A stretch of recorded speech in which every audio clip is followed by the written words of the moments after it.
আসসালামু আলাইকুম। মাছ চাষি ও মৎস্য উদ্যোক্তা ভাই বন্ধুগণ, আপনারা যারা দীর্ঘদিন যাবৎ দেশি মাগুর মাছ চাষ করছেন কিন্তু লাভের মুখ দেখছেন না, আজকে আপনাদের জন্য এই ভিডিও। ইনশাল্লাহ আজকে আপনাদের সম্মুখে আলোচনা করব কিভাবে স্বল্প খরচে দেশি মাগুর মাছ চাষ করে লাখ লাখ টাকা আয় করবেন। মাছ চাষি ভাই বন্ধুগণ, দেশি মাগুর মাছ চাষ সাধারণত সম্পূরক এবং প্রাকৃতিক খাবার খেয়ে থাকে। এই মাছটি আপনি যদি স্বল্প খরচে মাছ চাষ করতে চান তাহলে কয়েকটি ধাপ মেনে চলতে হবে। যেমন দর্শক, আপনাদের যাদের গরুর ফার্ম রয়েছে অথবা মুরগির লেয়ারের বা মুরগির ফার্ম রয়েছে, দর্শক বন্ধুরা, আপনারা চাইলে মুরগির নাড়ি বুড়ি অথবা মুরগির যে বীজটা হয় এই বীজটা দিয়ে কিন্তু দেশি মাগুর মাছ চাষ করতে পারবেন। কম খরচে অধিক লাভবান হইতে পারবেন এবং খুবই কম খরচে খাদ্য তৈরি করতে পারবেন। দর্শক বন্ধুরা, আপনাদের বাড়িতে যাদের গরুর ফার্ম বা গরুর খামার রয়েছে, গরুর গোবর দিয়ে ভালো খাবার তৈরি করতে পারেন। যেমন গরুর গোবরের সাথে খোল, ভুসি, মেগা পাউডার এবং কি সাথে দিতে পারেন ইস্ট।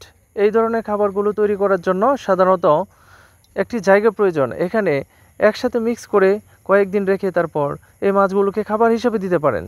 বন্ধুরা, এতে করে হাই প্রোটিনযুক্ত খাবার তৈরি হবে।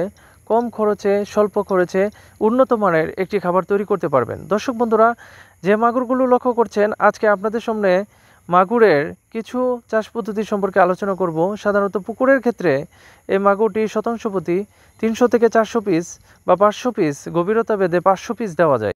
দর্শক বন্ধুরা, আপনারা চাইলে দেশি শিং মাছের সাথে চাষ করতে পারেন। এই মাছগুলো আপনারা যারা বায়োফ্লক বা ট্যাঙ্কিতে করতে চাচ্ছেন ইনশাল্লাহ করতে পারেন।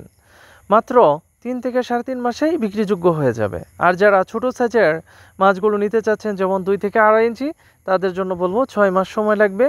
তবে 6 মাসেই কালচার হয়ে যাবে। মাত্র 6 মাসেই 4 থেকে 5 পিসে কেজি চলে আসবে। দর্শক, আপনারা যারা কম খরচে দেশি মাগুর মাছ চাষ করতে চাচ্ছেন অবশ্যই বড় সাইজের পোনা ছাড়বেন।